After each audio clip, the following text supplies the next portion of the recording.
All right, well, today we are back to work on the first gen, no prep, Procharged RX7 build. We have made some huge progress on this thing and we've got our foundation fully laid out. One of the biggest things was redoing our funny car hoop. We've still got a couple bars to add once we get the material in, but we finally got this car to a point where I fit in it, which is a really big thing because when we got this chassis, it was perfect in every other way, except there was no chance I was fitting in this car with safety gear on. So now that we have that done, we also have the engine and the Procharger fully mounted up, which means we can start building everything else around them that falls in line from there, which is pretty much everything else. All the stuff that I'm really looking forward to doing. So where we're gonna start, we got tons of different stuff to do, fab projects, non-fab projects, but where we're starting today is the headers. This is, I'll be honest, one of the ones I'm most excited for. We got all our parts and pieces to build a really, really nice set of headers and exhaust on this car. Now, the other set of headers I built was for the Vet here, but the problem is it being a drift car and all the space constraints, we couldn't really get creative with the design because we were just so limited by having to make the headers fit in a pretty tight spot. On this car, even though it is a small and super light chassis, we actually have a surprising amount of space to build these headers. However, on the flip side, Vet's headers are 1 3/4. We're gonna be building these with 2-inch primaries. So each cylinder will have a 2-inch exhaust pipe coming out of it. Absolutely massive, but that's really what's needed for the power goals we're going for with the Procharger setup. And we have room to develop it further in the future. So 2-inch primaries it is. Now, the larger the tube, larger bend radius, larger size, larger everything, makes it a lot harder to fit. So that's kind of where our challenges are gonna come in. But I am so excited to build this thing and see it come together. Try to make it flow really well and look really cool. Because again, we got enough space to have a little bit of design creativity freedom here. Nothing left to it but to do it. We got pretty much everything in here that could be in the way, and anything else we'll have to get out of the way of the header. So I guess let's get to it. We are gonna have to figure out. So as a starting point, we're going to be using these modeling blocks, which basically come in a bunch of different bend radiuses, and use those to kind of get just an outline, a snapshot, an overview of what kind of design we want to go with the header. What rough routing do we want to do? Where do we want to go with it? All of those things. Now, the only thing is these blocks are meant for 1 3/4.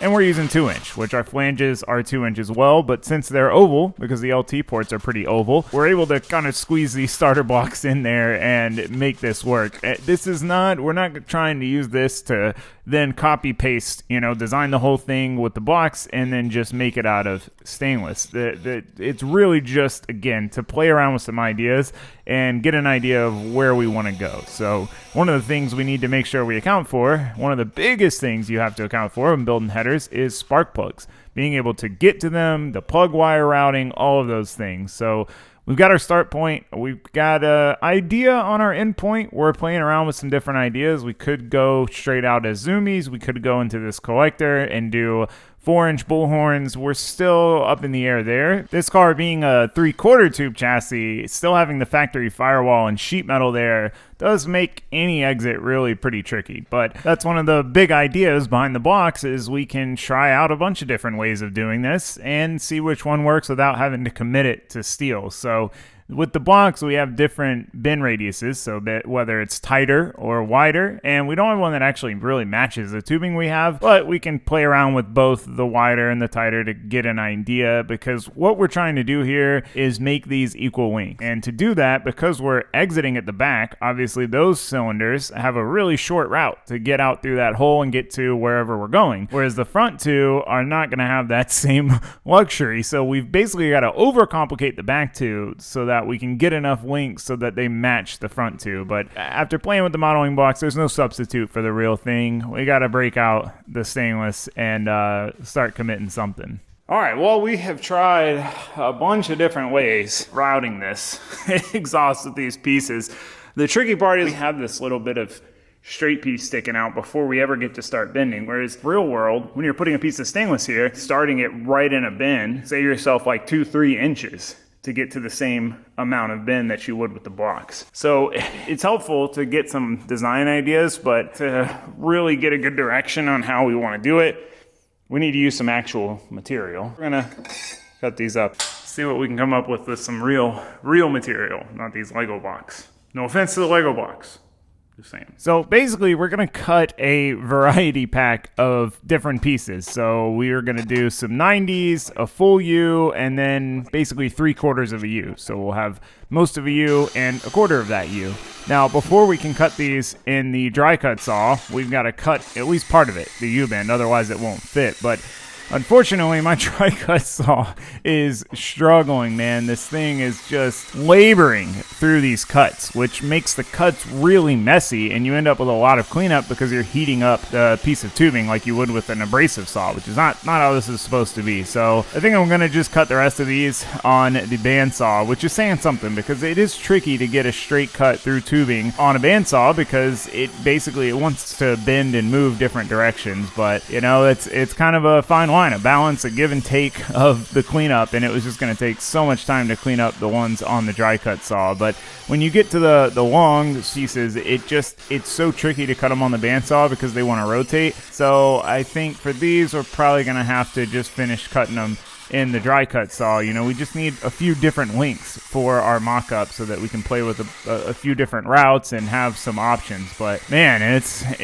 a struggle. It's definitely a struggle to cut through these pieces. But you know, with a little bit of patience and a lot of cleanup, we got a starter variety pack ready to go to start mocking up these runners, and you know, at least be able to mock up one runner with each set of tubes. So far, I mean, it's already looking good. It's already better than I was with the blocks, and I've got a pretty good route in mind. And when you find a good route with tubing, there's kind of two ways to save it. There's the hard save, which would be tacking it together, but obviously the problem is then you got to go back and cut the tacks if you want to take it apart. The soft save is just to tape it together with this PET tape, so that way you've got it kind of ready, and just hope it doesn't fall apart. All right, well, that was definitely the way to go. Yeah, it took everything in me to not tack the first pipe out. It looked great. So we're going to take a different approach than I normally take when I'm fabricating any sort of the header, exhaust, intercooler. Normally, I cut each piece individually as I go and then cut the next piece specifically for that spot. And obviously, that's the most accurate way to minimize the drop. But you end up with a drop anyway, pieces that you're not going to use. So this variety of cuts, I got my first runner and my second runner, which are the most complicated because we need to add extra length to get them to be equal length with the further runners in 2 seconds. I had them exactly how I wanted with these pre-cut pieces. And the goal here anyway is to minimize the welds. So we don't want to use a little piece here and then a slightly rotated and a little piece and a little piece. We want to use as few pieces as possible to minimize our welds and give us the best flow. So what we're going to do is just copy paste and just cut a bunch more pre-cut pieces.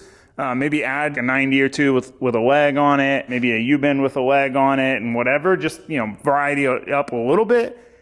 And then we should be able to just hammer this thing out. Again, the goal here, since we have a little bit of room, is to minimize those pieces and welds. If this was a really tight space, we would need every little cut piece and twist and move it a little here this way, and then the next one goes a little that way. But in this scenario, we got the room to make a nice flowy design, so we might as well. And we're going for equal length because obviously the sound of equal length is usually better, but also just for good data, we're going to have individual EGT sensors in these, and we want to make sure that our readings are based on what that cylinder is doing, not the fact that one exhaust runner is 10 inches longer than the other. So anyway, I'm excited having all these pieces to just mock up and be like, yeah, I like that. And all I got to do is just tack them. Like, pretty cool. So anyway, we're going to cut a bunch more and start building the header. What do you think, Josue?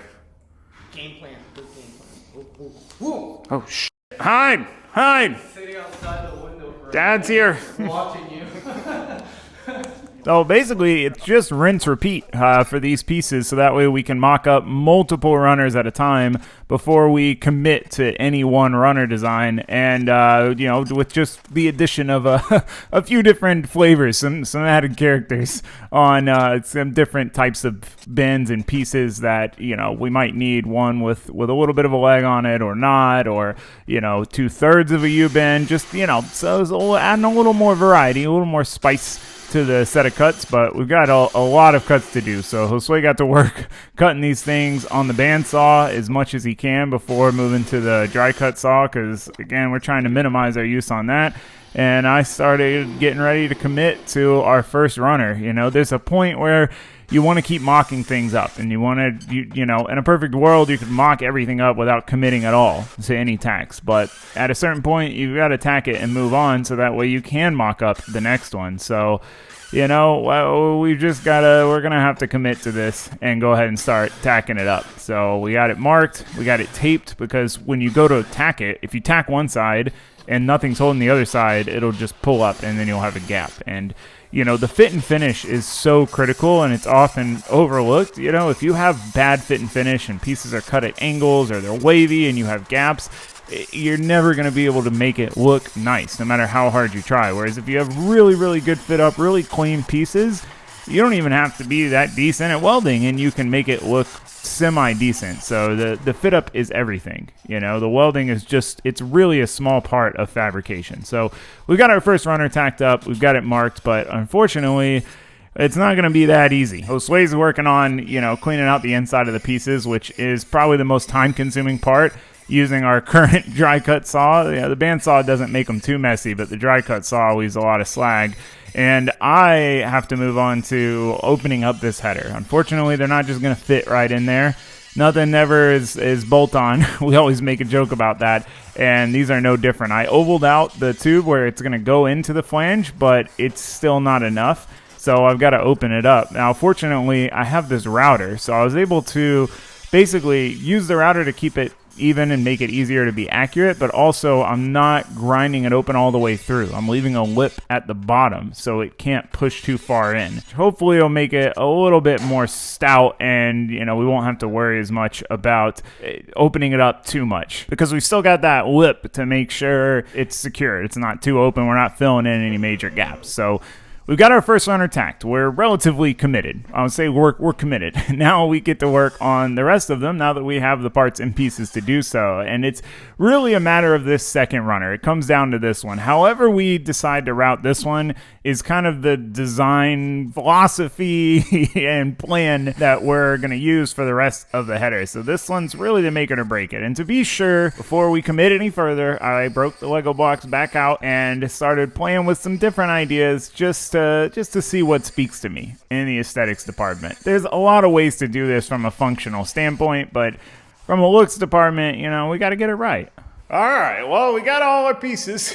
Oh, we're making progress, but this runner here is really making this design tricky. You know, obviously, if we were just trying to get these 4 runners to go through that hole into a collector, piece of cake would have been done yesterday. But to do it in a way where they're relatively equal length, where they flow nicely, but then also the serviceability, being able to get to everything, it's a lot of things taken into consideration, and it makes it exponentially harder. And you know, obviously we want to take our time on this design, because ideally we'll just copy paste for the other side, flip flop it so they can be entirely symmetrical. So any mistakes any things that don't fit great on this side, it's going to be compounded because it's going to be the same on the other side. So the blocks are definitely really helpful to try out multiple runners together, because with the actual pieces, you can only really hold about 3 at the same time unless you start tacking them. But we're going to have to run lines from front to back, and it'd be optimal if we could keep the header up high, keep all the lines down low, away from heat. So anyway, I'm going to tinker a little bit more, try to figure out and commit to the second runner, and then we'll just build from there. I mean, even still with that, we can get the other ones to work. It's just a matter of trying to make it look really nice. Which in the grand scheme of things, you know, not that important, but I don't know. We have the room, we have the space. I'd like to make these look really nice on top of everything else that we're trying to do. So anyway, I'm going to get back to it. Keep plugging away. Well, I finally committed to a plan on this next runner, and it was just basically whether to go down or up, but I wanted to keep them all up, because if they're all going up, then everything below them is kind of safe. Whereas even if you just put one down, it kind of starts to get in the way of everything else and the heat and all of that. So we've just got to work this one in, and once it's in, we'll figure out how to do the rest. And that's kind of how it goes sometimes. You want to map out everything in your head. Yes, if you're like me, you want to, you want to have the finished plan, but sometimes you can't really get to the finished plan without committing to half of the plan. So we're just going to get this one in and then just keep plugging away. This is definitely the most time consuming part of this whole thing, is that they do not fit, even ovaled out, into these flanges, because I've got to sit here with this router and just grind them in slowly until they fit. But I will say the benefit is leaving that lip at the bottom. You can see that no matter what, even if we have a gap, that we have the weld on the outside covering the gap, but then also on the inside we have that lip covering the gap, which will not only help with flow but also just make sure these stay nice and sealed up. So now that we've got the second one fit and ground into place, which the other side benefit is that they hold themselves in place while you're working on them, it's time to tack up design number 3. Now this one I actually did, it kind of is not what I was thinking initially, but since it looks like it's going to work, I wanted to try it. That way they keep tucking in for aesthetics. But we're getting to the point where we're getting kind of tall with these things, which I don't mind, but we got to make sure the hood fits. So luckily, it still fits, even with this runner going up pretty high. So we can go ahead and mark it, lather, rinse, repeat. You know, we've got to oval it. And the tricky thing with ovaling it is we're starting all of these effectively on the start of a bend. So the inside of the bend doesn't like to oval as much as the outside. It doesn't flatten out.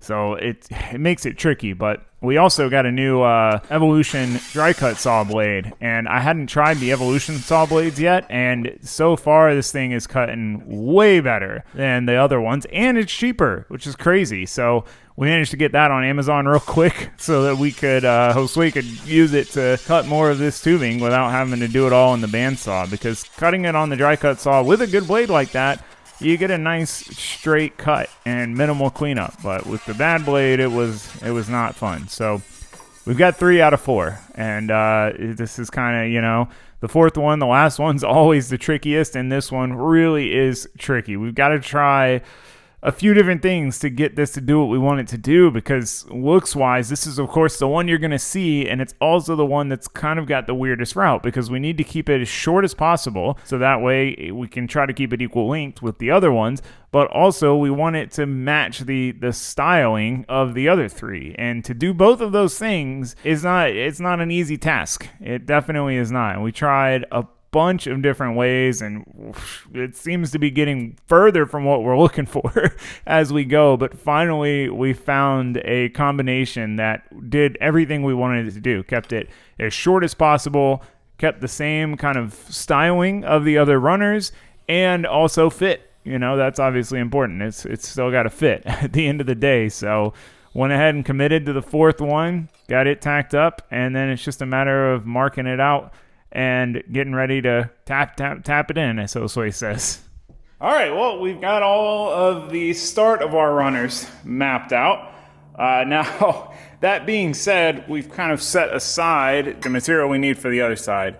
So this is the back. We just have them labeled 1 through 4, so it's the same on both sides. But for this, we're missing a 3/4 inch U. For this, these are both the pieces we need for that one.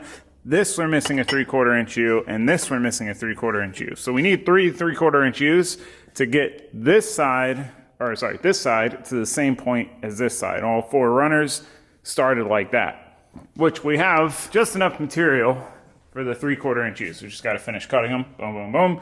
But that's all the material we have left. So I kind of underestimated how much material we were going to need for this project doing it this way. You can see how many of the legs we have left, which I'm sure we'll use some of that, but for the most part, we're mostly just using the bends. Now, we could have used a lot less material, and doing it this way absolutely minimizes the welds, trying to keep the first weld as far away from the port as possible, because that's where it's going to be the hottest, you know.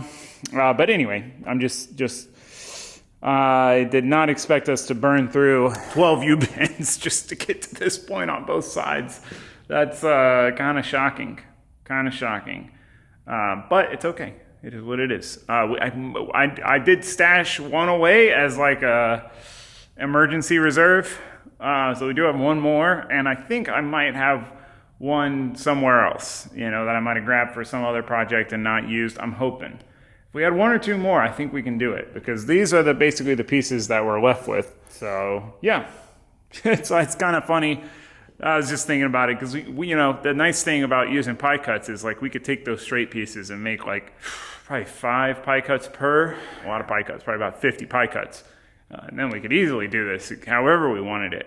And that is the benefit to using pie cuts that people often neglect to think about, is that you need less bends because your pie cuts are an infinite amount of bends. But we're taking the opposite approach. I used to love doing pie cuts for everything, but really it was kind of the lazy way out. This is much harder to try to use as few bends and welds as possible. So anyway, it's just funny how that works. Back in the day, I would have wanted to try to pie cut these headers, which you can't really do with headers because they get too hot, but now I'm trying to use as few welds and pieces as possible. It's, you know, we grow up. I grew up from the pie cuts. Not saying we'll never use pie cuts again. There's definitely times where you have to for fitment, but trying to minimize it. So jibber jabber, I've got to basically oval this last runner. We'd have to change our plan a little bit to try to shorten it some.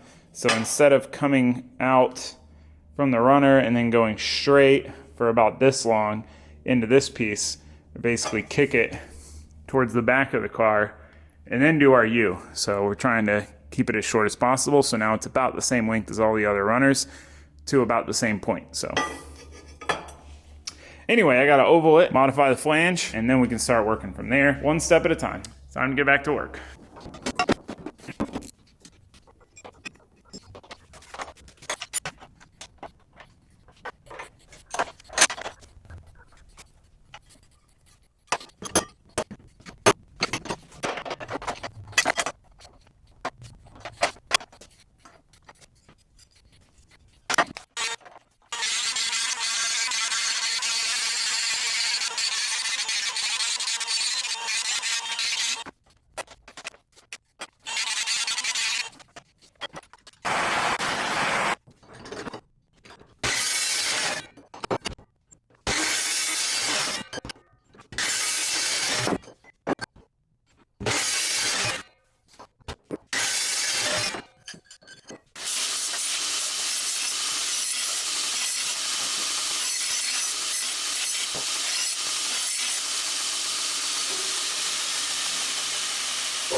All right, well, we got the start of all 4 runners. I gotta say, aesthetically, I'm very happy with it.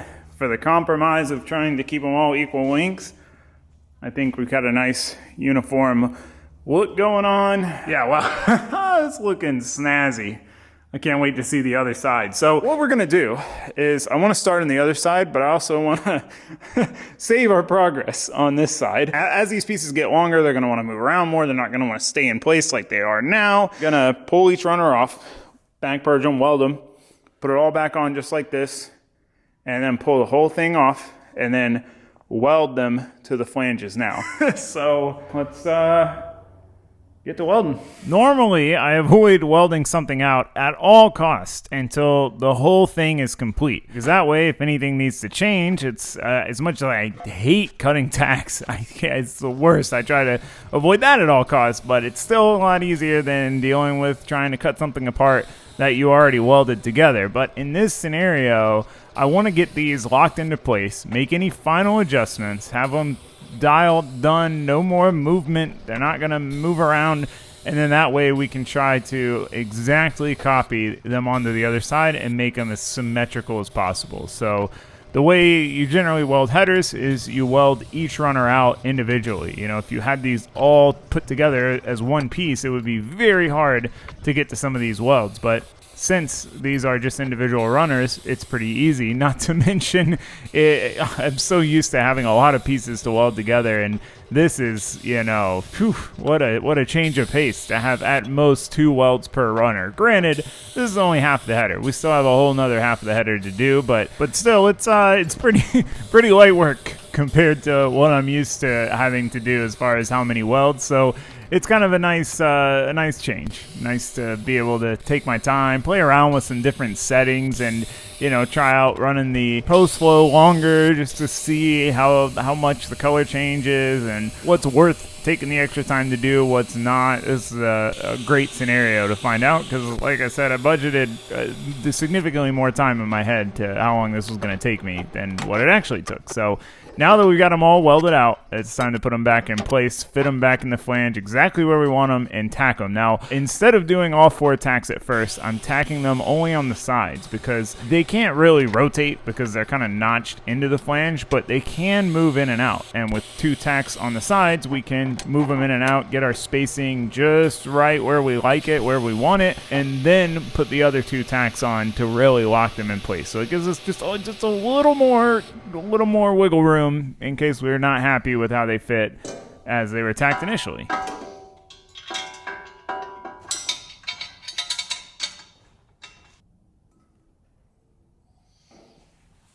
All right, well, all our primary tubes are welded. They're tacked onto the flange in 4 spots. Started with 2, jiggled them a little bit, you know, just to get them exactly where I wanted.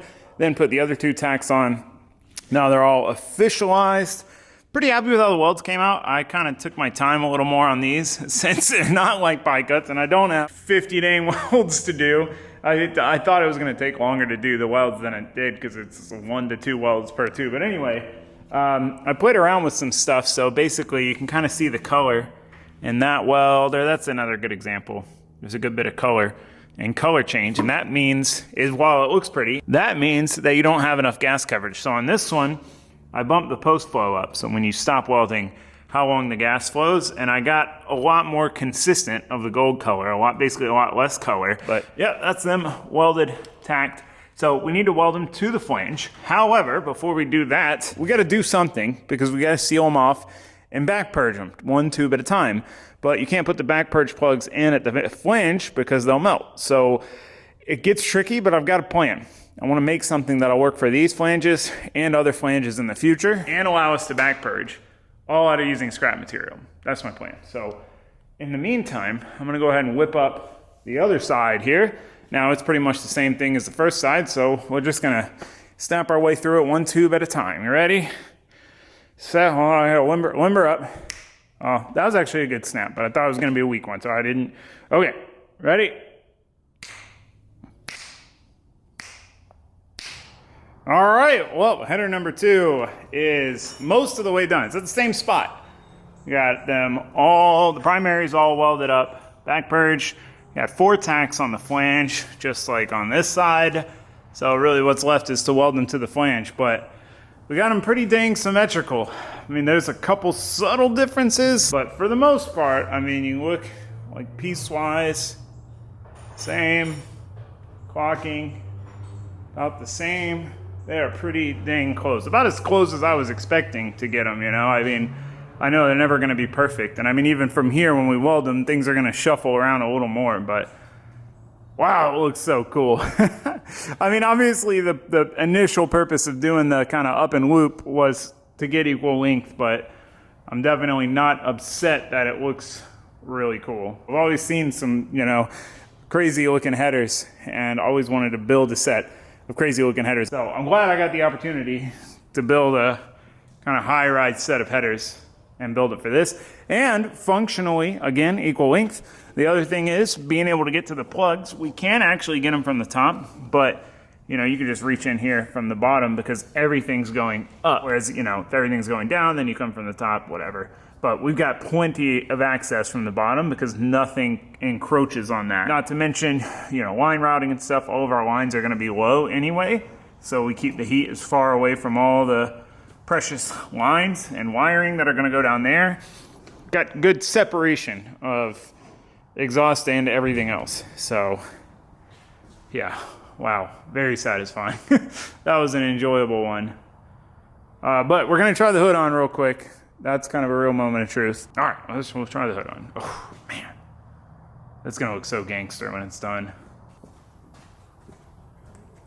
A little professional when it comes to time birthday day.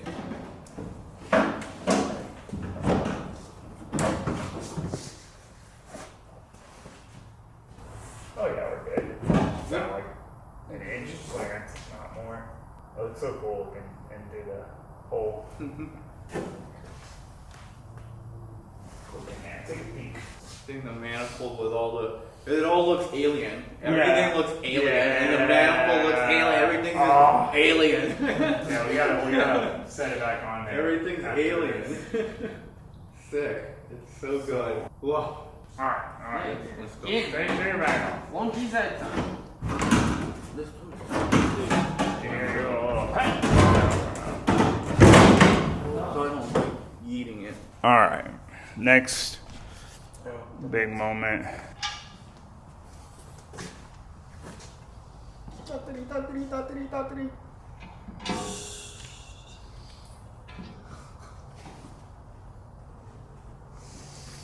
Oh yeah. Oh, that matches the vibes real well. Dang. Smooth. Now I gotta retake all those pictures. Look at what it looks like with the intake manifold on. It just fits, it completes the vibe because the intake's even higher, you know? So these being high, so high up, doesn't look so as out of place. It looks in place. Wow, dude, I cannot wait to finish these out and then see the bullhorn sticking through. Big old 2-inch primary headers. I can't wait to hear what it sounds like. So yeah, we've got the piece I need to make the piece to basically back purge these while I weld the flanges, but I'm too eager to kind of see what we need to do to get from here out. Let's get to it. As much as I want to celebrate, take a step back and just enjoy looking at the result, I know deep down, really not even that deep down, that we still got a hard part to do. We still got to get from this first half to the collector. We have decided to do collector bullhorn if we can make it fit, but it is going to be really tight, and that's the tricky part. Not only do we have to get all these tubes to pretzel and twist down into there, but we've got to get that collector in a spot where we can actually, you know, turn the wheel and fit. So it's really tight. It's tighter tolerances where we're going than where we got to. But, you know, I have faith. We'll get it done. It's just going to be a little tricky. So speaking of unfinished projects, the seating situation in this car, we redid the funny car hoop and we need to finish that up so that way we can paint it so it doesn't rust on us. And one of the things we had to determine was what we wanted to do seat wise. We have a carbon fiber seat, but all the mounting tabs are in different spots, but we decided to go ahead and just cut them off. We'll weld them back on. I'd rather do that than patch carbon fiber, and we'll do a pour-in seat insert and head pads. It was a good suggestion by a bunch of people after the last episode, and that's the route we're going to go. So we're getting that prepped so that way we can make sure we don't need anything else to get the seat fitted in there, because I'm eager to see what it feels like in the car when I actually, you know, it's set up how it's going to be when I'm driving it. So with that out of the way, it's a matter of trying to finagle these tubes in here and see what we got to do to make this work. We started with the trickiest ones, which is the one that's closest to the collector. It's got the least room to correct, and the one that's farthest away because it's going to take the most material. All right, well, we've played around with the pieces that we do have left, which, as you can see, we're in dire straits on material by having three welds in this short of a section. But playing around with some different ideas on collectors. The problem is these collectors are going to flow well, but they are absolute monsters. They're massive, and as you can see, we don't have a ton of space, which is the whole reason we're not doing zoomies. But you know, we've got, with these pieces, we can kind of get the collector, I think, roughly where it needs to go and make it slip in. The other option would be to slip joint each runner, similar spot, go to a formed collector like what we did on the Vet, and then to a V-band, and then to the bullhorns. Either way, I'm leaning towards, I want to make this collector work. It's just, we've got to get it in the perfect spot to where we have clearance when turning the wheel. That's the biggest thing. It's tight, but the car's going to be probably higher in the front than it is now, and down travel and blah blah blah. There's some other factors that are kind of hard to. Anyway, we've got it to work, but we could definitely, I think, do this significantly nicer with less welds if we had some more bends. So we did have one more than I thought. We have two left, but it's still not enough to do this the right way. We need to get some more bends in. before we can finish this out. I was really looking forward to finishing it out, but we really took our time on this part to minimize the welds. I don't want to stack a bunch of welds in the second half just to get by without getting more material. You know, we could make a bunch of pie cuts. That'd be hilarious, actually, if the second half was all pie cuts. First, Josue's even laughing up there. It's like both extremes. We could make some. We could scab something together and get these out if we had a race day to make. But I'm just gonna order some more material. That way we can finish this half out right. So. That being said, I did want to get the flanges welded up, and I was gonna take this scrap piece that actually came out of the mid plate from this car and chop it up and weld it together and stack it and try to make like a purge manifold out of it. But I realized it wasn't gonna work. There was gonna be no way to get it super flat. So Raldo was able to swing by the metal supply place and pick up a big old chunk of aluminum, and we're gonna fabricate, oh perfect. We're gonna fabricate our own purge manifold. So I'm gonna try to do it in a way with both bolt patterns, the LS and the LT bolt pattern, so that when we inevitably build some LS headers, it'll work for that too. I'm actually really excited to make that. So anyway, we got lots to do in the next episode. Lots to do. Josue got those tabs cut off so that we can re-weld them on in the correct spot for our carbon fiber seat. We've got the rest of the tubing to finish the funny car hoop. We're still waiting on some tubing to finish this front structure, because we've got to tie basically these bottom bars into here. Whether we do that from the motor mount or near it, we're still undecided. But the steering rack, we got all the steering rack stuff. We got to cut that off, and we got the material to build new mounts. And yeah, we got a lot. We got a lot. We're just going to keep plugging away at it. But header-wise, we got to make that manifold, and we got to order more material. So for now, though, I'm pretty happy with where we're at. Aesthetically, that turned out even better than I could have hoped. And uniformity, symmetry, I'm so happy. So anyway, I'm going to go ahead and end it here. But I do want to say thank you guys for watching. Thanks for sticking along with the project. Thanks for your input. I'm having a blast, and I can't wait to keep plugging away and get this car running. We all can't wait to hear it run. That's like, I'm wishing that I'd wired it first so we could almost start it now as soon as we get the headers. Anyway, thanks for watching. Thanks for subscribing. I will see you next time. Goodbye.